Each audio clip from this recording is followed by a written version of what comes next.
नमस्कार दोस्तों। तो आज की हमारी कहानी दिल्ली के रहने वाले एक शख्स की है जिसका नाम अजय है। तो चलिए अब ये कहानी अजय के पॉइंट ऑफ व्यू से सुनते हैं। नमस्कार दोस्तों, मेरा नाम अजय है और मैं दिल्ली की एक प्राइवेट कंपनी में अकाउंट्स का काम करता हूँ। यहाँ दिल्ली में सीधी सादी जिंदगी है, ना बहुत बड़ी ख्वाहिशें हैं और ना ही ज्यादा शानो शौकत। बस मेहनत करके अपनी बीवी बच्चों का पेट पालना और माता पिता की सेवा करना, यही मेरी दुनिया है। हालांकि वैसे तो मैं मूल रूप से उत्तर प्रदेश के फतेहपुर जिले का रहने वाला हूँ और वहीं पर मेरा पैतृक गांव है। उसी गांव में मेरा बचपन बीता, गांव की गलियों में खेला, वहीं के तालाब में नहाया और खेतों में गाय भैंस चराई, जिसके चलते गांव की मिट्टी से मुझे हमेशा से ही एक अजीब सा लगाव रहा है। मेरे पापा खेती बाड़ी करते हैं और गांव के पुराने मकान में रहते हैं। माँ एक हाउसवाइफ है, साथ ही मेरी एक बड़ी बहन भी है जो शादी के बाद कानपुर में रहती हैं और मैं पिछले लगभग 10 साल से दिल्ली में रह रहा हूँ। गांव से दिल्ली तक का सफर आसान नहीं रहा। यहाँ का माहौल, भीड़ भाड़, नौकरी की टेंशन सब झेलना पड़ा, लेकिन धीरे धीरे सब संभल गया। फिलहाल मैं लक्ष्मी नगर में एक छोटे से फ्लैट में किराए पर रहता हूँ। साथ ही मेरी बीवी का नाम रीना है और जो बेटी है रुचि, वो अभी 7 साल की ही है। लेकिन जिस डरावनी घटना की आज मैं आप लोगों के सामने ये कहानी लेकर आया हूँ, उस वक्त वो सिर्फ 1.5-2 साल की थी। यानी कि वो डरावनी घटना आज से लगभग 5 साल पहले की है। उस वक्त मेरी गुड़िया बिल्कुल छोटी सी थी, नन्ही सी चिड़िया जैसी, जिसकी घर पर आते ही किलकारियां सुनकर दिन भर की थकान मिट जाया करती थी। उसी दौरान एक बार रात के लगभग 10 बजे का वक्त था। हम सब सोने की तैयारी कर ही रहे थे कि तभी अचानक गांव से फोन आया और जैसे ही मैंने फोन उठाया तो सामने की तरफ फोन उठाते ही माँ कुछ कहने से पहले ही रोने लग गई थी। लेकिन फिर रोते हुए उन्होंने मुझे बताया कि तेरी मौसी की तबीयत बहुत खराब है और इस वक्त वो हॉस्पिटल में एडमिट है। अगर हो सके तो तू तुरंत आ जा, क्योंकि यहाँ हम लोगों में से तो कोई कुछ ज्यादा जानता नहीं है। ऐसे में अगर तू आ जाएगा तो फिर कहीं और ले जा सकते हैं। अब उस वक्त मैंने जैसे ही माँ के मुंह से ये बात सुनी तो दिल पर जैसे एक पहाड़ सा ही टूट पड़ा था, क्योंकि मेरी मौसी मेरे बहुत करीब थी। बचपन में जब माँ खेत में जाती थी तो मैं अक्सर मौसी के घर ही खेलता था, उनकी गोदी में ही सो जाता था। मेरे लिए वो सिर्फ मौसी नहीं, माँ जैसी थी। मैंने पत्नी की ओर देखा। उसने कहा, तुम्हें जाना चाहिए अजय, ये तुम्हारा फर्ज है। सुबह तक पहुंच जाओगे तो माँ को भी सहारा मिलेगा। मैंने तुरंत बैग निकाला और निकलने की तैयारी की। मेरी पत्नी रीना मेरे पास एक डिब्बा लेकर आई और बोली, मेरे पापा उज्जैन के महाकाल मंदिर गए थे तो मौसी जी ने मुझसे कहकर वहां का शिवलिंग और रुद्राक्ष मंगवाया था। वो मैं जब मायके से आई तो उनकी भी ये अमानत ले आई थी। अब जाकर उनको ये दे देना। मैंने वो भी रख लिया। अब दिक्कत ये थी कि रात के 10 बजे दिल्ली से फतेहपुर तक पहुंचने का कोई सीधा साधन नहीं था। अगले दिन सुबह तक पहुंचना बेहद जरूरी था, क्योंकि पता नहीं उनकी तबीयत कैसी थी। मैंने ऑनलाइन चेक किया, सभी ट्रेनें फुल थीं। किसी का टिकट वेटिंग में 80 सीट था, किसी का 120 था। बस से जाना भी मुमकिन नहीं था, क्योंकि 12-13 घंटे का सफर था और रात को सीधी बसें भी नहीं मिलती थी। आखिर मैंने तय किया कि चाहे जैसे हो स्टेशन जाकर देखना पड़ेगा। उस रात जब मैं दिल्ली से फतेहपुर के लिए निकल रहा था तब मन में अजीब सी घबराहट थी। मैं बैग उठाकर ऑटो ढूंढने निकला, लेकिन उस समय सड़कें सुनसान थीं। 1-2 ऑटो मिले भी तो उन्होंने पुरानी दिल्ली स्टेशन जाने के लिए 100 रुपए मांगे। मेरे पास ज्यादा पैसे नहीं थे और उस वक्त थोड़ी जल्दबाजी भी थी। तभी एक राहगीर ने कहा, भाई साहब उधर से शॉर्टकट है, शमशान के पास से होकर जाओ, सीधे ऑटो स्टैंड पर जाएगा, वहां से स्टेशन तक आसानी से ऑटो मिल जाएगा। शमशान नाम सुनते ही दिल धक धक करने लगा, लेकिन वक्त कम था और ट्रेन छूटने का डर भी, इसलिए मैंने हिम्मत की और उसी तरफ बढ़ गया। रात करीब 9:30 बज चुके थे। सड़क पर इक्का दुक्का ही लोग थे। जब मैं शमशान के गेट तक पहुंचा तो वहां की हवा ही अलग लगी। भारी सी, ठंडी सी और चुप्पी से भरी हुई हवा से होकर मैं गुजरा तो एक पल के लिए मेरा कलेजा कांप उठा। बड़े बड़े पीपल और बरगद के पेड़ खड़े थे। उनकी शाखाएं हवा में ऐसे हिल रही थी जैसे कोई हाथ हिला रहा हो। भीतर कहीं चिता की आधी बुझी लकड़ियां सुलग रही थी। धुएं की हल्की गंध बाहर तक आ रही थी। मैंने कदम तेज कर दिए, सोचा जल्दी निकल लूं। तभी मेरी नजर पड़ी, गेट के पास एक ऑटो खड़ा था और उसके पास एक आदमी खड़ा मुझे ही देख रहा था। वो आदमी दुबला पतला था, चेहरे पर हल्की सी दाढ़ी थी और आंखें बड़ी बड़ी थी। उसकी मुस्कान देखकर मुझे झटका सा लगा, जैसे वो मेरे आने का पहले से इंतजार कर रहा हो। उसने तुरंत आवाज दी, कहाँ जाना है बाबूजी? मैंने थोड़ी झिझक के साथ कहा, पुरानी दिल्ली स्टेशन। वो बोला, बैठ जाइए बाबूजी, छोड़ दूंगा, बस 20 रुपए लगेंगे। मैं हैरान रह गया, क्योंकि आम दिनों में वही सफर 70-80 रुपए से कम में नहीं होता था। मैंने शक से पूछा, इतना कम क्यों? वो धीमे से मुस्कुराया, जैसे कोई राज छिपा रहा हो। वो बोला, बाबूजी रात का टाइम है, कोई बैठता नहीं, आप बैठ जाइए, क्योंकि मैं इधर की सवारी लेकर आया था। अब मैं खाली ही जा रहा था, तब तक आप दिख गए। मैंने सोचा आपको आवाज दे दूं। खाली जाने से बेहतर है कि 20 रुपए में चाय बिस्कुट हो जाएगा, मैं चाय पी लूंगा। मुझे उसकी बात समझ में आ गई कि वो यहाँ रुककर सवारी का इंतजार नहीं करेगा, क्योंकि काफी रात हो चुकी है, इसलिए अब वो अपने घर जाएगा। इसलिए जाते जाते रह उसे चाय पीने को मिल जाएगी। मैं उसकी बात कर संतुष्ट हो गया। उसकी आवाज में अजीब सी गहराई थी। मैंने घड़ी देखी, ट्रेन का वक्त नजदीक था। मैं बैग उठाकर पीछे की सीट पर बैठ गया। ऑटो धीरे धीरे चला। सड़कें सुनसान थीं, बस हवा की सनसनाहट और इंजन की आवाज ही आ रही थी। कभी कभी वो शीशे से मुझे घूर कर देखता और मुस्कुराता। उसकी मुस्कान ऐसी थी कि जैसे किसी पुराने जानकार से मुलाकात हो गई हो, जबकि मैं उसे पहली बार देख रहा था। मैंने बात करने की कोशिश की। भाई साहब, नाम क्या है आपका? उसने जवाब दिया, बाबूजी, नाम की क्या जरूरत है?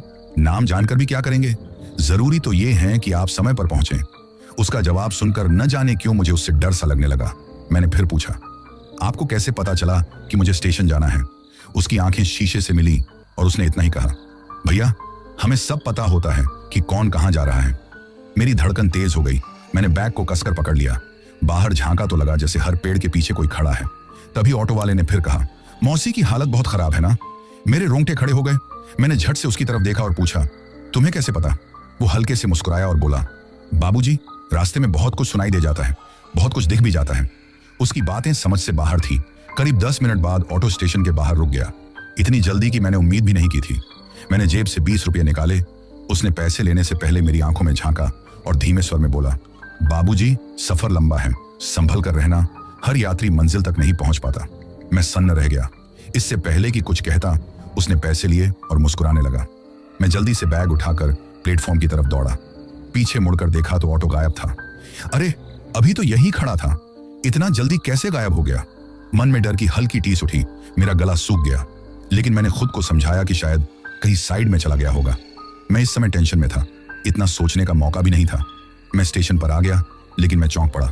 आज स्टेशन बहुत अलग तरह की लग रही थी। ऐसी स्टेशन तो मैंने आज तक कभी नहीं देखी थी। वहां का नजारा बड़ा अजीब था।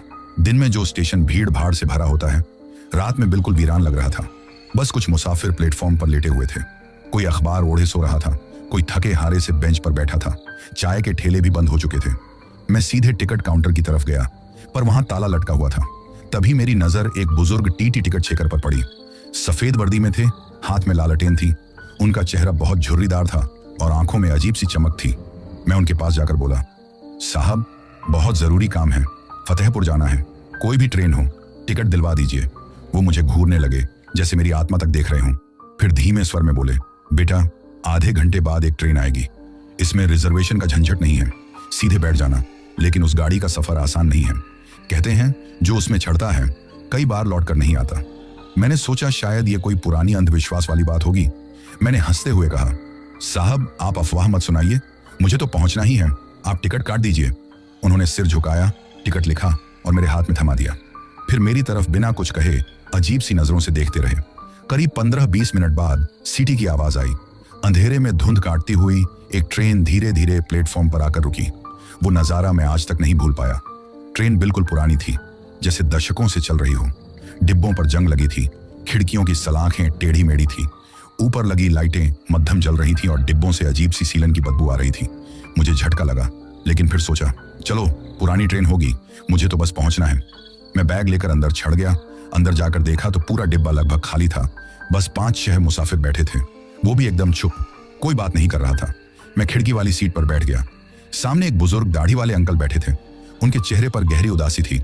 मैंने मुस्कुराकर कहा, नमस्ते अंकल, कहाँ जा रहे हैं? वो मुझे घूरते रहे, लेकिन बोले कुछ नहीं, बस धीरे से गर्दन झुका ली। बगल वाली सीट पर एक औरत बैठी थी। गोद में बच्चा था। बच्चा रो रहा था, लेकिन अजीब बात यह कि उसकी आवाज मेरे कानों तक नहीं पहुंच रही थी। मैं साफ देख रहा था कि बच्चा मुंह खोलकर रो रहा है, लेकिन आवाज बिल्कुल गायब थी। मेरे रोंगटे खड़े हो गए। मैंने ध्यान बटाने के लिए खिड़की से बाहर झांका। ट्रेन दिल्ली से निकल चुकी थी, लेकिन बाहर अंधेरे में कुछ भी नजर नहीं आ रहा था। न गांव, न खेत, न मकान, सिर्फ धुंध ही धुंध, जैसे हम किसी दूसरी दुनिया में जा रहे हों। मैंने मोबाइल निकाला तो उसमें नेटवर्क गायब था और बैटरी अचानक 100 से 5% पर गिर गई। मैंने बुदबुदाकर कहा, यह क्या गड़बड़ है? अचानक सामने बैठे दाढ़ी वाले अंकल बोले, अब वापसी नहीं होगी बेटा। मैं सन्न रह गया। क्या मतलब? ये कैसी ट्रेन है? मैंने हकलाते हुए पूछा। वो धीमे स्वर में बोले, ये भूतों की ट्रेन है, जो इसमें चढ़ गया उसका लौटना मुश्किल है। मेरे गले से आवाज ही नहीं निकली। धीरे धीरे मेरी नजर बाकी डिब्बे में गई। कुछ यात्री धुंधले धुंधले लग रहे थे। कोई पुराने जमाने के कपड़ों में था, कोई बिल्कुल स्थिर बैठा था। उनकी आंखों में अजीब चमक थी। तभी एक बुजुर्ग मेरे पास आकर धीरे से बोले, बेटा जब ये ट्रेन रुके तो बिना पीछे देखे भाग जाना, वरना हमेशा के लिए यही रह जाएगा। मैंने घबरा कर पूछा, कहाँ रह जाऊंगा? उन्होंने आंखें बंद की और बोले, मुर्दों की दुनिया में। ट्रेन अचानक झटके से रुक गई। मैंने खिड़की से बाहर देखा कि स्टेशन सुनसान पड़ा था। टूटी फूटी इमारतें थीं और जंग लगी हुई लोहे की छत थी। हर तरफ धुंध थी, न कोई चाय वाला था, न कुली था, न कोई शोरगुल था, न लाउडस्पीकर पर कोई आवाज आई। डर के मारे मेरा पूरा खून जम गया। मैं उठकर दरवाजे की तरफ भागा, लेकिन दरवाजा खुला ही नहीं। सारे यात्री अब मुझे घूर रहे थे। उनके चेहरे पर डरावनी मुस्कान थी। वो औरत अपने बच्चे को उठाकर खड़ी हो गई। बच्चा अचानक हंस पड़ा, लेकिन उसकी हंसी इंसानी नहीं थी, वो खौफनाक लग रही थी। मैं चिल्लाया, मुझे उतार दो, मुझे वापस जाना है। तभी दाढ़ी वाला अंकल मेरे पास आया और बोला, अब भागने की कोशिश मत कर, वरना तेरी आत्मा यही कैद हो जाएगी। ट्रेन की सीटी बजी और वो फिर चल पड़ी। उस पल मुझे साफ साफ समझ में आ गया था कि यह कोई साधारण सफर नहीं है। ये ट्रेन मुझे कहीं और ले जा रही है, और वो जगह शायद जिंदा लोगों की दुनिया से बहुत दूर है। वो रात मेरी जिंदगी की सबसे खौफनाक रात थी। अगले स्टेशन पर फिर ट्रेन रुकी। ट्रेन रुक तो गई थी, लेकिन न कोई कुल्ली आया, न कोई चाय वाला। पूरे प्लेटफॉर्म पर बस टूटी फूटी इमारतें और लटकते हुए जाले थे। एक कोने में पुराना सा बोर्ड टेढ़ा होकर लटक रहा था, जिस पर स्टेशन का नाम बड़े बड़े अक्षरों में लिखा था। लेकिन क्या लिखा था ये दिख हो नहीं रहा था, क्योंकि बोर्ड पर धुंध इतनी ज्यादा छाई हुई थी कि बोर्ड ही मुश्किल से दिख रहा था। मेरा दिल धड़क धड़क कर जैसे बाहर निकल रहा था। मैंने सोचा, शायद ये सपना हो, ये सब हकीकत नहीं है। अगर मैं खुद को छुटकी काट लूं तो शायद नींद टूट जाएगी। मैंने जोर से अपनी बाह मरोड़ी, लेकिन दर्द हुआ और उस दर्द ने साफ कर दिया ये सपना नहीं है। तभी अचानक मैंने देखा कि ट्रेन से कुछ यात्री उतरने लगे। वो धीरे धीरे प्लेटफॉर्म पर जा रहे थे, लेकिन उनके कदमों की आवाज सुनाई नहीं दे रही थी, जैसे उनके पैर जमीन को छू ही नहीं रहे हों। एक आदमी मेरे सामने से गुजरा। उसके कपड़े इतने पुराने थे कि लग रहा था जैसे 100 साल पुराने हों। उसके हाथ में पुरानी तेल की लालटेन थी और आंखें बिल्कुल सफेद थीं। मैं डर के मारे पीछे हट गया। तभी सामने बैठे दाढ़ी वाले अंकल बोले, ये सब इस स्टेशन के मुसाफिर हैं, यहाँ आते हैं और फिर लौट कर नहीं जाते। मैं उनकी बातों से डर गया। फिर मेरी हिम्मत ही नहीं हुई कि उनसे और कुछ पूछूं। पूछने पर कोई ना कोई डरावनी बात ही निकल रही है। तभी मेरी नजर प्लेटफॉर्म पर खड़े एक चाय वाले पर पड़ी। उसने चाय का बड़ा सा बर्तन पकड़ा हुआ था और गिलासों में चाय डालकर चिल्ला रहा था, चाय चाय, गरम चाय, खास चाय। उसकी आवाज गूंज रही थी, लेकिन उसमें अजीब सी खड़खड़ाहट थी। मेरे डिब्बे से एक यात्री उतरा और चाय वाले के पास गया। चाय वाले ने गिलास थमाया, लेकिन जैसे ही उस आदमी ने चाय पी, उसका पूरा शरीर धुएं में बदल गया और गायब हो गया। मैं ये देखकर कांप उठा। मैंने फिर दरवाजा खोलने की कोशिश की, लेकिन दरवाजा जाम था। उस औरत ने, जो अपने बच्चे के साथ बैठी थी, मेरी तरफ देखा और मुस्कुराई। उसकी मुस्कान देखकर मेरा तो जैसे खून ही कम गया। बच्चे की आंखें अब बिल्कुल लाल चमक रही थी। वो औरत धीरे से बोली, भागने की कोशिश मत कर, जितना भागेगा उतनी जल्दी यहाँ का हिस्सा बन जाएगा। मैंने चिल्लाकर कहा, आखिर तुम लोग कौन हो? ये ट्रेन आखिर जा कहाँ रही है? वो औरत चुप हो गई, बस बच्चे को गोद में झुलाने लगी। लेकिन बच्चा अब हंस रहा था और उसकी हंसी गूंजते हुए पूरे डिब्बे में फैल रही थी। इसी बीच वही बुजुर्ग मेरे पास आकर बैठ गए, जिन्होंने पहले कहा था, बेटा जब ट्रेन रुके तो पीछे मत देखना। उन्होंने धीमे स्वर में कहा, सुन, अगर बचना है तो मेरी बात मान। ये ट्रेन आत्माओं को ले जाती है, लेकिन कभी कभी किसी जिंदा इंसान को भी खींच लाती है। तू वही जिंदा इंसान है। अगर होशियारी से काम लेगा तो बच जाएगा, वरना। उन्होंने हाथ से गला पकड़ने का इशारा किया और चुप हो गए। मैंने घबरा कर पूछा, पर बचूंगा कैसे? उन्होंने फुसफुसाकर कहा, सही समय पर उतर जाना होगा, लेकिन याद रखना, पीछे मुड़कर मत देखना, वरना हमेशा के लिए इस ट्रेन का हिस्सा बन जाएगा दोस्त। तभी मैंने प्लेटफॉर्म पर कुछ परछाइयां देखी। वो इंसान की शक्ल जैसी थी, लेकिन पूरी तरह धुंध से बनी।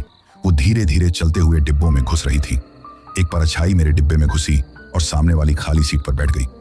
मैंने देखा कि सीट पर पहले तो कुछ नहीं था, लेकिन अचानक सीट पर गहरा धब्बा पड़ गया, जैसे किसी ने खून गिरा दिया हो। मेरे हाथ पांव सुन्न हो गए। अचानक सीटी बजी और ट्रेन फिर से चल पड़ी। जैसे ही ट्रेन आगे बढ़ी, प्लेटफॉर्म और उसके यात्री धीरे धीरे धुंध में गायब हो गए। लेकिन अब डिब्बे में भीड़ बढ़ गई थी। वो परछाइयां अब हर सीट पर बैठ चुकी थी। उनके चेहरे धुंधले थे, लेकिन उनकी आंखें चमक रही थी। मैं अकेला इंसान था जो पूरी तरह जिंदा था, और सबकी नजरें मुझ पर ही थी। दाढ़ी वाले अंकल मेरे पास झुककर बोले, डर मत बेटा, जितना डरोगे उतना जल्दी ये तुझे पकड़ लेंगे। अपने मन को मजबूत रख। याद रखना, ये ट्रेन सिर्फ आत्माओं की है, लेकिन तेरा यहां होना ही गलती है, और ये गलती अगर तूने सही समय पर सुधार ली तो बच जाएगा। मैंने कांपते हुए पूछा, ये ट्रेन कहां जा रही है? वो धीमे स्वर में गोलमाल जवाब देकर बोले, इसका कुछ पता नहीं है बेटा। हाँ, बस इतना पता है, कि वहां जाती हैं जहां से लौटकर कोई नहीं आता। तभी मेरे डिब्बे का एक मुसाफिर अचानक उठकर चिल्लाने लगा, मुझे उतारो, मुझे नहीं जाना। वो दरवाजे की तरफ भागा और पूरी ताकत से दरवाजा पीटने लगा। अचानक उसके हाथ धुएं में बदल गए, फिर पैर, फिर पूरा शरीर, और कुछ ही पलों में वो पूरी तरह गायब हो गया। बस उसकी जगह पर सीट पर राख का ढेर रह गया। मैं ये देखकर पागल सा हो गया। मैं बस किसी न किसी तरह वहां से भागना चाहता था। बुजुर्ग यात्री ने मेरी तरफ देखा और कहा, यही होता है उन लोगों का जो डरकर भागने की कोशिश करते हैं। याद रखना बेटा, सही वक्त पर उतरना है, लेकिन डर के मारे जल्दबाजी मत करना। उसकी आंखों में अजीब चमक थी, जैसे वो मुझे बचाना चाहता हो। मैं इतने लोगों के बीच में उसको ही अपना हमदर्द समझ रहा था। तभी मैं उसकी एक एक बात को मान रहा था। ट्रेन अब तेज रफ्तार से धुंध को चीरती चली जा रही थी। बाहर कोई नजारा नहीं था, बस काली रात और घनी धुंध थी जो खत्म होने पर नहीं आ रही थी। समझ में ही नहीं आ रहा था कि ट्रेन कहाँ की है, कैसी है और कहाँ जा रही है। रास्ते में कौन कौन से स्टेशन आ रहे हैं ये भी नहीं दिख रहा था। आमतौर पर जब मैं कहीं सफर करता था तो स्टेशन के आसपास लाइटें और इमारतें दिखती थीं, लेकिन यहाँ सिर्फ और सिर्फ धुंध ही थी जिसको चीरती हुई ट्रेन आगे बढ़ रही थी। सारे यात्री अब धीरे धीरे मेरी तरफ बढ़ने लगे। वो औरत, उसका बच्चा, परछाइयां, धुंधले चेहरे, सब मेरे चारों तरफ इकट्ठा हो गए। दाढ़ी वाले अंकल ने मेरे कान में फुसफुसाकर कहा, अब अगले स्टेशन पर तेरा इम्तिहान होगा, तैयार रह। मेरे पूरे शरीर से पसीना बहने लगा। मैंने आंखें बंद की और मन ही मन भगवान को पुकारने लगा, हे भगवान, मुझे इस नरक से बचा लो। मैंने घबरा कर एक बार फिर ट्रेन की खिड़की से बाहर देखने की कोशिश की, लेकिन ट्रेन अंधेरे को चीरती हुई भाग रही थी। खिड़की से बाहर देखा तो बस धुंध ही धुंध। कोई गांव, कोई पेड़, कोई मकान दिखाई नहीं देता था। डिब्बे के अंदर सन्नाटा पसरा हुआ था। सब आत्माएं अपनी अपनी सीट पर बैठी थी, लेकिन उनकी आंखें सिर्फ मुझे देख रही थी। वो औरत अपने बच्चे को गोद में लिए झुला रही थी। बच्चा अब चुप था, लेकिन उसकी लाल लाल आंखें मेरी रूह को चीर रही थी। मैंने डर से अपनी नजरें झुका ली। अचानक ट्रेन में अजीब आवाजें आने लगी, जैसे कोई फुसफुसा रहा हो। कभी लगता कोई मेरा नाम पुकार रहा है, अजय, ओ अजय, जरा इधर देखो। कभी लगता कोई मेरे कान में हंस रहा है। मैं बार बार पीछे मुड़कर देखता, लेकिन कोई नहीं होता। तभी मेरी नजर सामने वाले आदमी पर पड़ी। उसे देखकर मैं बुरी तरह से चौंक पड़ा। ये तो वही ऑटो ड्राइवर था जो मुझे पुरानी दिल्ली स्टेशन लाया था। वो मेरी तरफ देखकर मुस्कुराने लगा। अभी मैं उसे देख ही रहा था कि मेरे सामने ही वो धीरे धीरे धुआं बनकर गायब होने लगा। कुछ ही सेकंड में वो पूरा धुआं बन गया और खिड़की के रास्ते से उड़ उड़ गया। बस उसकी सीट पर एक जली हुई चप्पल रह गई। मैंने घबराकर बुजुर्ग से पूछा, ये क्या हो रहा है? वो धीमे स्वर में बोले, ये सब आत्माएं धीरे धीरे इस ट्रेन में समा जाती हैं। उनका अस्तित्व मिट जाता है, लेकिन तेरा अभी जिंदा होना सबको खटक रहा है। करीब आधे घंटे बाद ट्रेन अचानक झटके से धीमी हुई और रुक गई। मैंने खिड़की से बाहर देखा, लेकिन समस्या वही थी कि धुंध में कुछ भी दिख ही नहीं रहा था। यह स्टेशन सुनसान था, लेकिन इस बार वहां कुछ हलचल थी। काले कपड़ों में लिपटी परछाइयां इधर उधर घूम रही थी। उनके हाथ में लालटेन थी और आंखें अंगारों की तरह जल रही थी। ट्रेन रुकते ही कुछ यात्री उतरे। वो परछाइयों के बीच चले गए। जैसे ही कोई आत्मा उन परछाइयों को छूती, उनका चेहरा बदल जाता। वे तरह तरह के रंग बदल रहे थे। वे कभी हंस रहे थे, कभी रो रहे थे, कभी चीख पुकार मचा रहे थे। मैंने पहली बार देखा कि प्लेटफॉर्म पर कोई जिंदा इंसान भी था। ये एक युवक था जो लगभग 20-22 साल का था। उसके कपड़े फटे थे और चेहरा खून से सना था। वो बार बार चिल्ला रहा था, मुझे घर जाना है, मुझे जाने दो। लेकिन वो काले कपड़े वाली परछाइयां उसे पकड़कर घसीट रही थी। मैंने खिड़की से चिल्लाकर कहा, अरे छोड़ दो उसे, वो जिंदा है। तभी बगल में बैठे दाढ़ी वाले अंकल ने मेरी बांह पकड़ ली और बोले, चुप रह, बीच में मत पड़, वरना उसकी जगह ये तुझे खींच ले जाएंगे। मैं हिल गया। वो नजारा किसी डरावनी फिल्म से भी ज्यादा खौफनाक था। प्लेटफॉर्म पर तरह तरह की आत्माएं घूम रही थीं। कोई अधजली लाश जैसा लग रहा था, कोई बिना आंखों के चेहरा लिए फिर रहा था। कुछ आत्माएं पुराने जमाने के कपड़ों में थीं, जैसे अंग्रेजी दौर के गुलाम जैसा। कोई सिपाही, कोई साधु जैसा था। वो सब इकट्ठे होकर जिंदा युवक के चारों तरफ घूमने लगे। कोई उसके कान में कुछ कह रहा था, कोई उसका हाथ खींच रहा था। और फिर अचानक वो युवक हवा में उठा और धुएं में बदलकर गायब हो गया। बस उसकी जगह जमीन पर खून का धब्बा रह गया। ये देखकर मैं बुरी तरह कांपने लगा। मुझे लगा कि अब अगला नंबर मेरा ही है। मैंने डरते हुए बुजुर्ग से पूछा, क्या मैं भी ऐसे ही गायब हो जाऊंगा? उन्होंने कहा, अगर तूने हिम्मत हार दी तो हाँ, लेकिन अगर सही समय पर उतर गया तो शायद बच जाए। मैंने डरते डरते पूछा, सही समय कब आएगा? उन्होंने रहस्यमयी मुस्कान दी और बोले, जब ट्रेन तुझे इशारा करेगी। मैं और भी उलझ गया। तभी वो औरत जो अपने बच्चे के साथ बैठी थी अचानक उठी और मेरी तरफ आई। उसकी चाल धीमी थी, लेकिन आंखें गुस्से से जल रही थीं। वो मेरे सामने आकर बोली, इतना क्यों डरा हुआ है? अगर इतना डर रहा है तो अभी उतर जा। मैं कांपते हुए बोला, मैं नहीं उतरना चाहता। उसने मेरे कंधे पर हाथ रखा और मैं ऐसे चौंका जैसे मुझे बिच्छू ने काट लिया हो, क्योंकि उसका हाथ बर्फ जैसा ठंडा था। वो झुककर मेरे कान में फुसफुसाई, डर मत, तुझे भी जल्दी ही हमारी तरह अमर शांति मिल जाएगी। मैंने जोर से उसका हाथ झटक दिया। वो जोर से हंस पड़ी। उसकी हंसी पूरे डिब्बे में गूंजने लगी। बच्चा भी हंसने लगा, लेकिन उसकी आवाज किसी बूढ़े आदमी जैसी थी। अचानक लाउडस्पीकर पर आवाज गूंजी, जो यहां उतरना चाहते हैं वे उतर जाएं, जो आगे बढ़ना चाहते हैं सवार रहें। उस आवाज में अजीब सी खड़खड़ाहट थी। कई आत्माएं डिब्बे से उतर गई, लेकिन कुछ मेरी तरफ देखती रही, जैसे कह रही हूं, तू कब उतरेगा। तभी ट्रेन में अंधेरा छा गया। लाइट बुझ गई। पूरा डिब्बा काला हो गया। मैं घबराकर इधर उधर टटोल रहा था कि अचानक किसी ने मेरे कान में फुसफुसाया, अजय, तेरा घर यही है। मैं इतना डर गया कि चिल्ला पड़ा, लेकिन तभी ट्रेन की सीटी बजी और वो फिर चल पड़ी। जैसे ही ट्रेन आगे बढ़ी, बुजुर्ग यात्री ने मेरे हाथ पर हाथ रखकर कहा, याद रख, अगला स्टेशन ही तेरा असली इम्तिहान है। वहां तुझे इशारा मिलेगा, और अगर तूने गलती की तो हमेशा के लिए खो जाएगा। मेरे हाथ कांप रहे थे। मैंने पूछा, पर मुझे कैसे पता चलेगा कि वही इशारा है। उन्होंने रहस्यमयी मुस्कान दी और बोले, जब वक्त आएगा तू खुद समझ जाएगा। एक बात मेरी समझ में नहीं आ रही थी कि मैं अभी तक उनसे बचा कैसे था। ट्रेन अब और तेज हो गई थी। बाहर धुंध और गहरी होती जा रही थी। डिब्बे में बैठे आत्माओं की नजरें सिर्फ मुझ पर थीं। वो औरत फिर मुस्कुराई, बच्चा फिर हंसा, और बाकी यात्री धीरे धीरे मेरे चारों तरफ गिरने लगे। वे अपने पंजे मेरे चेहरे तक ले आए थे। मैं उनसे घिरा हुआ बैठा था। मैंने बैग को अपनी दोनों बाहों में भींच रखा था। मैं उनके बीच ऐसे लग रहा था कि जैसे शिकारी कुत्तों के बीच में खरगोश का बच्चा फंसा हुआ है। मेरे दिल की धड़कनें बेकाबू हो रही थी। ऐसा लग रहा था कि अब मेरा हार्ट फेल होने वाला है। मैं पसीने से भीगा हुआ था। दिल से सिर्फ एक आवाज निकल रही थी, हे भगवान, अगला स्टेशन आ जाए, अब मेरा कुछ भी हो जाए, मैं अगले स्टेशन पर उतर जाऊंगा। मैं सच कहूं तो उस रात जो कुछ भी ट्रेन में मेरे साथ हुआ था, उसने मेरी आत्मा तक हिला दी थी। डिब्बे में अजनबी चेहरा, रहस्यमय अंधेरा, और वो लगातार टकटकी लगाकर देखती आंखें। मुझे लग रहा था कि अगर मैं जरा भी देर और वहां ठहर गया तो शायद मेरी लाश ही किसी को मिलती। ट्रेन सीटी मारती हुई आगे बढ़ रही थी, लेकिन मेरे लिए हर सेकंड किसी सदी जैसा भारी लग रहा था। मन में बस यही सवाल गूंज रहा था कि आखिर ये सब मेरे साथ क्यों हो रहा है। करीब आधे घंटे बाद ट्रेन एक छोटे से स्टेशन पर रुकी। स्टेशन का नाम धुंधले बोर्ड पर लिखा था, लेकिन मेरी नजर धुंधला रही थी। रात के लगभग 2:30 बजे होंगे। प्लेटफॉर्म पर गहरी खामोशी थी। बस 2-4 लोग कोने में ऊँघ रहे थे। मैंने बैग कसकर पकड़ा और नीचे उतरने की कोशिश की, लेकिन वही अजनबी, हाँ वही जो बार बार मेरी सीट के पास आकर खड़ा हो जाता था, अचानक मेरे सामने आ गया। उसका चेहरा बिल्कुल साफ दिख रहा था। उसका रंग सांवला था, आंखें गहरी थीं और वो बिना पलक झपकाए देख रहा था, और उसके होंठों पर एक अजीब सी मुस्कान थी। वो धीरे धीरे बोला, उतरने का सोच रहे हो? उसकी आवाज कानों में नहीं, जैसे सीधे सीने के भीतर उतर रही थी।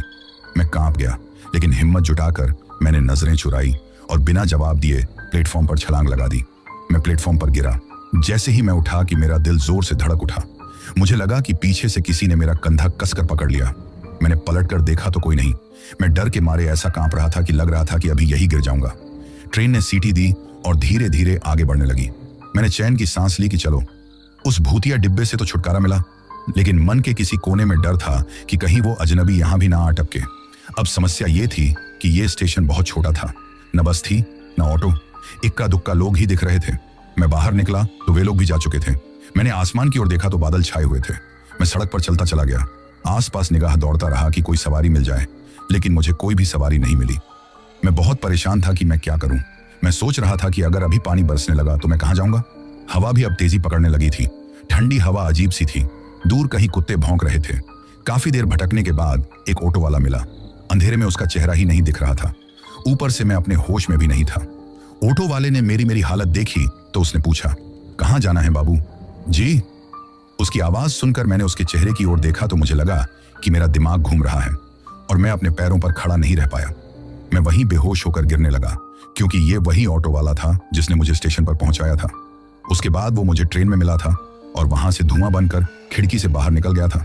अब वो मेरे सामने खड़ा मुस्कुरा रहा था। मैंने देखा कि उसके आसपास ट्रेन वाले लोग भी आकर जमा हो गए।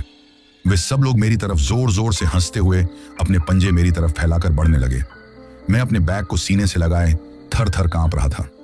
मैं जोर से मदद के लिए चिल्लाया और अब मुझसे बर्दाश्त नहीं हुआ।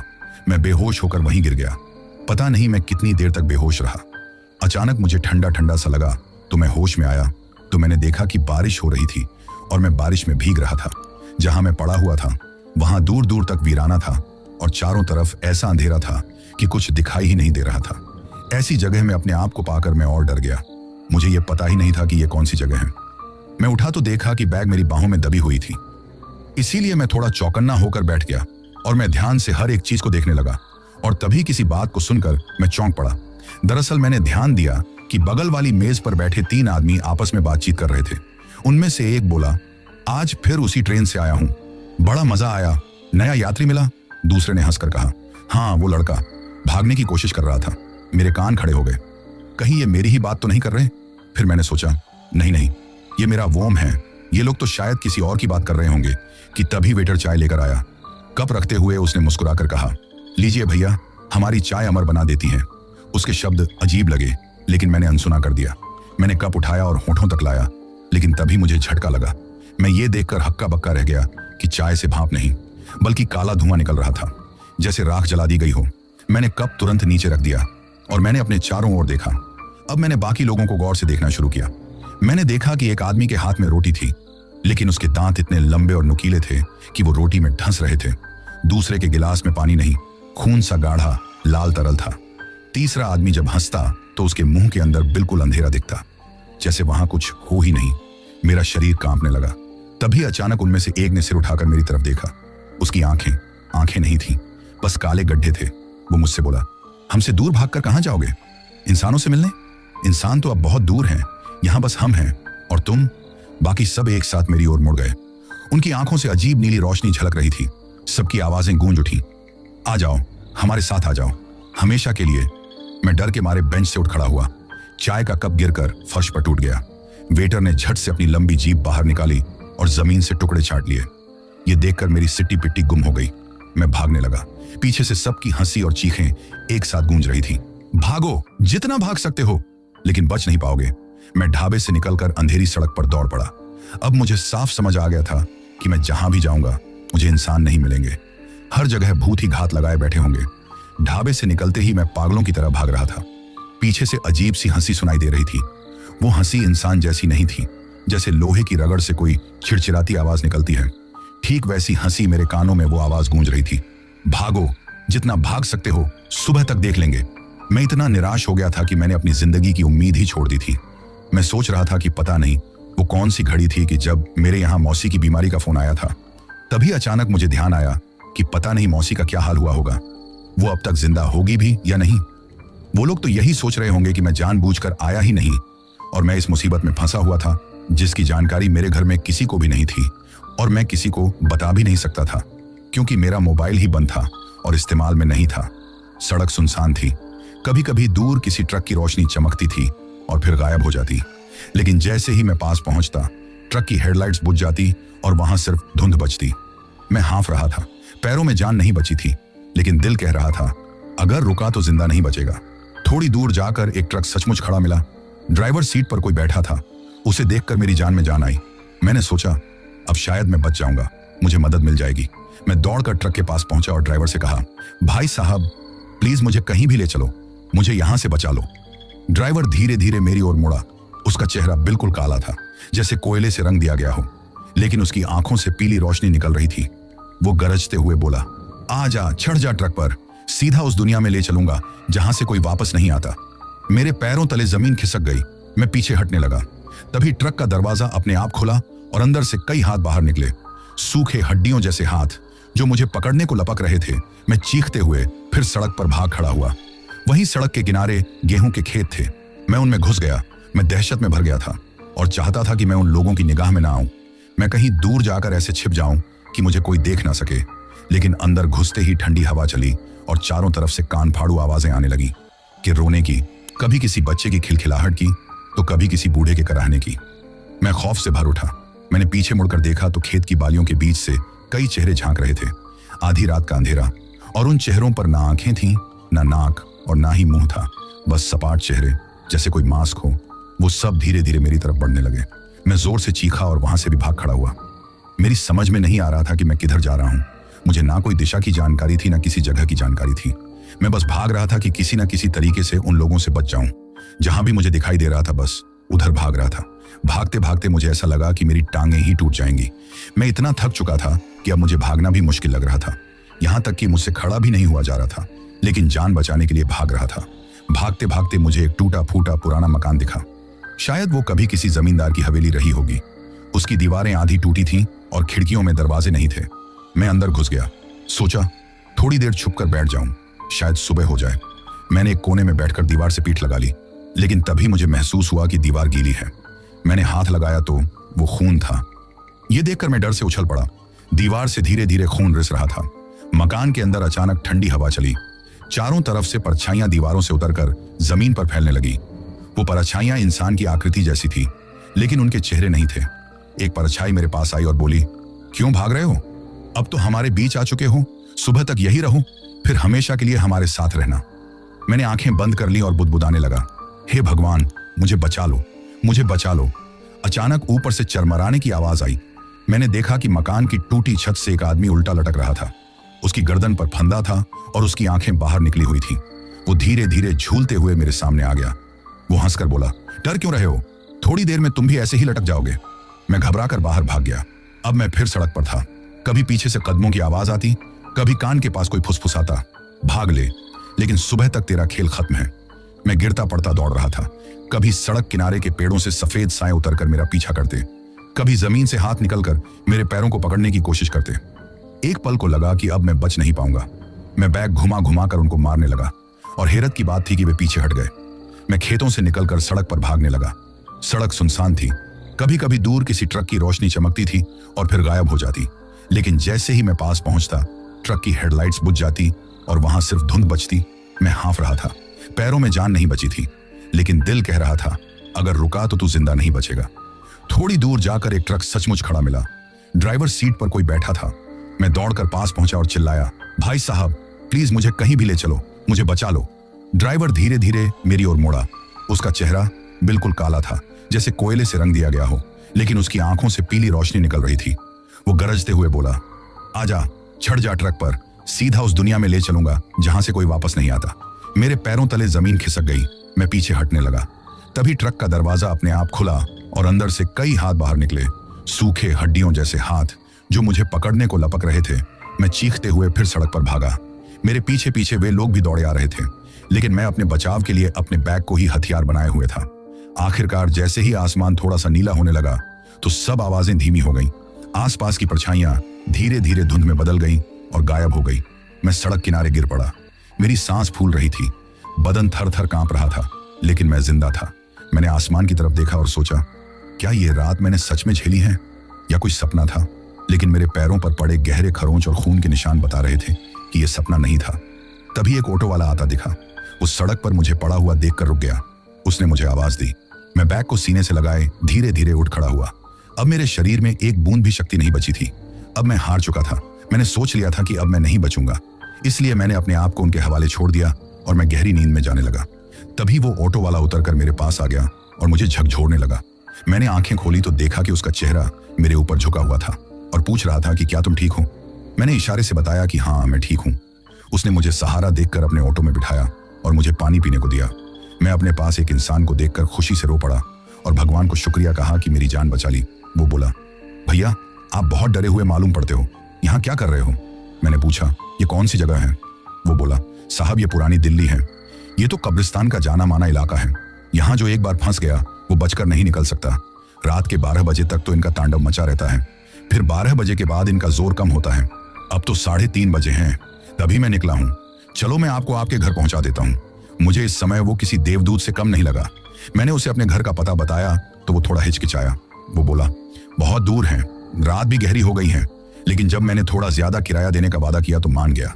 रिक्शा जैसे जैसे सुनसान गलियों से गुजर रहा था, मुझे बार बार लग रहा था कि कोई मेरे पीछे पीछे आ रहा है। कभी हवा में सरसराहट सुनाई देती, कभी लगता जैसे कोई मेरे कान के पास फुसफुसा रहा हो। रिक्शा वाले से मैंने पूछा, तुम्हें कोई दिख रहा है पीछे? वो हंस पड़ा और बोला, अरे बाबू, रात है, डर लग रहा होगा, पीछे तो कोई नहीं है। लेकिन मुझे साफ एहसास हो रहा था कि कोई है। आखिरकार मैं घर पहुंचा। मैंने उसे किराया दिया, वो चला गया। मैंने दरवाजा खटखटाया तो पत्नी ने बहुत देर बाद खोला। शायद वो गहरी नींद में सो रही थी। नींद भरी आंखों से उसने मुझे देखा तो वो चौंक गई। बोली, लौट क्यों आए, वो भी इतनी रात में? चेहरा कैसा उतरा हुआ है तुम्हारा? ये तुम्हारी हालत कैसी हो गई है? मैंने कुछ नहीं कहा, लेकिन अंदर से मुझे पता था कि सच्चाई कुछ और है। मैं बस सीधा जाकर सोफे पर बैठ गया। दिल अब भी धड़क रहा था और हाथ कांप रहे थे। पत्नी ने बार बार पूछा, क्या हुआ? ट्रेन में कुछ गड़बड़ हुई क्या? मैंने झूठ बोल दिया, बस हल्की तबीयत खराब हो गई थी, इसलिए जल्दी लौट आया। उसे मेरी बात पर यकीन नहीं हुआ। आखिरकार वो मेरी पत्नी थी, वो मेरे साथ इतने साल से रह रही थी। उसे पता चल जाता था कि मैं कब झूठ बोल रहा हूं और कब सच बोल रहा हूं। लेकिन मेरी हालत को देखते हुए उसने मुझसे जिरह नहीं की और मुझसे बोली, आपके कपड़े भीगे हुए हैं, ऐसा करो बाथरूम में जाओ, हाथ पैर धोकर कपड़े बदल लो, तब तक मैं आपके लिए चाय बनाती हूँ। उसकी बात सही थी, इसीलिए मैंने बैग रखा और बाथरूम में चला गया। मैंने नहाकर दूसरे कपड़े पहने और मैं अपने कमरे में आराम करने के लिए चला गया। मुझे अंदर से बहुत अजीब लग रहा था और मुझे लग रहा था कि मेरी तबीयत खराब हो रही है। मुझे बैठना भी मुश्किल लग रहा था। तभी पत्नी रीना चाय लेकर आ गई। उसमें मुझे चाय का कप थमाया, लेकिन वो मेरी हालत देखकर चौंक गई। उसने मेरे माथे को छूकर देखा तो वो टेंशन में आ गई और बोली, अरे आपको तो तेज बुखार है और आंखें भी लाल हैं। जैसे तैसे मैंने चाय पी। उसने मुझे पैरासिटामोल टेबलेट दी, वो लेकर मैं चुपचाप लेट गया। रात करीब 4 बजे मैं बिस्तर पर लेटा था। पत्नी और बच्ची दोनों सो चुके थे। बाहर से हल्की हल्की चांदनी खिड़की से भीतर आ रही थी। मैंने आंखें बंद की ही थी कि अचानक लगा कोई मेरे सिरहाने खड़ा है। मैंने धीरे धीरे आंखें खोली और देखा तो मैं चौंक पड़ा और बुरी तरह से डर गया। मेरे सामने वही अजनबी खड़ा था। हाँ, वही मुस्कुराता चेहरा, वही गहरी आंखें, लेकिन इस बार डर और गहरा था क्योंकि दरवाजा भीतर से बंद था।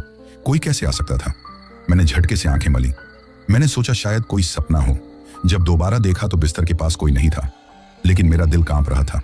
मैं समझ गया कि ये पीछा यही खत्म नहीं होने वाला नहीं है। अगले दिन सुबह सब कुछ सामान्य लग रहा था। पत्नी ने नाश्ता बनाया, बच्चा स्कूल चला गया। मैंने खुद को समझाया कि शायद रात का डर बस मेरा वोम था, लेकिन सच तो ये था कि वो साया अब मेरे साथ घर तक आ गया था वो मोड़ जहां मुझे लगा कि भूतों की ट्रेन से बचकर घर तो पहुंच गया। लेकिन असली डर अब शुरू हुआ है, क्योंकि ट्रेन से उतरना आसान था, मगर उस साए से पीछा छुड़ाना अब नामुमकिन लग रहा था। तभी अचानक खड़खड़ खड़खड़ की आवाज सुनाई दी। पहले लगा कोई पुरानी गाड़ी या बैलगाड़ी जा रही होगी, लेकिन आवाज बहुत तेज और लगातार थी, जैसे रेल की पटरियों पर पहिए दौड़ रहे हों। मैं चौंक कर उठ बैठा। शहर के बीच रेल की पटरी कहां से आ गई? मैं बाहर गया। आंगन से आगे की गली में देखा तो मेरी सांसें रुक गईं। गली के बीचों बीच पटरियां बिछी थीं। वो पटरियां किसी ने अचानक रातों रात बिछा दी हों और उन पर धुंध के बीच से एक लंबी ट्रेन खड़ी थी। ट्रेन के बाहर कतार में सवारियां खड़ी थीं और सवारियां इंसान नहीं थीं। उनके चेहरे धुंधले थे, आंखें गड्ढों जैसी गहरी और खाली। कुछ ने पुरानी चादर ओढ़ रखी थी, कुछ की हड्डियां साफ झांक रही थी। सब खामोशी से खड़े थे, जैसे किसी का इंतजार कर रहे हों।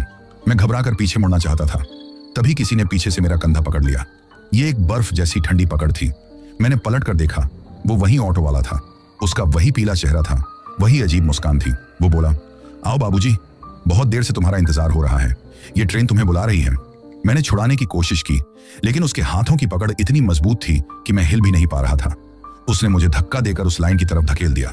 लाइन में खड़े साए मुझे देखते ही बुदबुदाने लगे। आ गया, ये भी हमारी तरह हो जाएगा। 2-3 साए आगे बढ़े और मेरी बाहें पकड़कर मुझे खींचने लगे। मैं चिल्लाया, छोड़ो, मुझे छोड़ दो, मैं इंसान हूं, मुझे मत ले जाओ। लेकिन उनकी पकड़ इतनी सख्त थी कि मेरी हड्डियां तक चटकने लगी। धीरे धीरे उन्होंने मुझे डिब्बे के अंदर धकेल दिया। डिब्बा अंधेरा था, लेकिन जैसे ही मैं अंदर पहुंचा, दरवाजा अपने आप बंद हो गया। सारे साए चुपचाप अपनी सीटों पर बैठ गए। ट्रेन धीरे धीरे हिलने लगी। उसी वक्त मैं खिड़की से बाहर देखने की कोशिश कर रहा था, लेकिन बाहर सिर्फ घना अंधेरा था, जहां ना कोई गांव था, ना कोई पेड़, ना कोई आसमान, बस काली धुंध थी। अचानक सामने वाली सीट पर बैठे एक साए ने धीरे धीरे सिर उठाया। उसका चेहरा बिल्कुल मेरे जैसा था, जैसे मेरा ही दूसरा रूप। वो मुस्कुराकर बोला, अब समझे, इंसान चाहे जितना भागे, ट्रेन से कोई नहीं बचता। ये सफर हर किसी को करना ही पड़ता है। मैंने सिर पकड़ लिया। ये क्या हो रहा है मेरे साथ? क्या मैं जिंदा भी हूं या नहीं? वही पहले वाला सिलसिला फिर से चल पड़ा। अंतर इतना था कि पहले मुझे कोई टच नहीं कर पा रहा था, इस बार सब मुझे पकड़ रहे थे। ट्रेन फिर उसी आवाज के साथ दौड़ने लगी। खड़ खड़ खड़ खड़ खड़ खड़ खड़ खड़। डिब्बे के अंदर की हवा इतनी ठंडी थी कि मेरी सांस जम रही थी। आसपास बैठे साए धीरे धीरे गाने जैसी आवाज में कुछ बोलने लगे। एक और सवारी, एक और सवारी। मैं कांपते हुए सीट से उठकर दरवाजे की ओर भागा, लेकिन दरवाजा बंद था। मैंने खिड़की से बाहर कूदने की कोशिश की, लेकिन बाहर सिर्फ अंतहीन अंधेरा था। उस रात फिर वही सिलसिला शुरू हो गया। वही डर, वही सफर, वही मौत जैसा एहसास था, और मुझे समझ आ गया कि इस ट्रेन से बचना आसान नहीं है। मैंने सोच लिया था कि अब मेरी जिंदगी खत्म हो चुकी है। एक बार बचकर भाग गया था, लेकिन मैं दोबारा इसी में फंस गया। उस ट्रेन के भीतर हर तरफ जलते हुए चेहरे, कराहते हुए यात्री और खाली आंखों से घूरती हुई आत्माएं थीं। वे सब मुझे खींच रहे थे। उनके बीच से भागना असंभव था। लेकिन तभी अचानक अंधेरे के बीच मैंने एक रोशनी देखी। वो रोशनी कहीं दूर से आ रही थी, जैसे किसी दीपक की लौ झिलमिला रही हो। उस रोशनी को देखते ही ट्रेन के अंदर हलचल मच गई। दरअसल मेरा शरीर घर पर ही पड़ा था और मैं ट्रेन में सफर सपने में कर रहा था। मैंने देखा कि रीना, मेरी पत्नी, मेरे सिरहाने बैठी रो रही थी। मेरी सांसें हल्की थीं, आंखें खुली हुई थीं, पर टकटकी लगाकर पता नहीं किसे देख रही थी, जैसे मैं जिंदा होकर भी कहीं और खो गया हूं।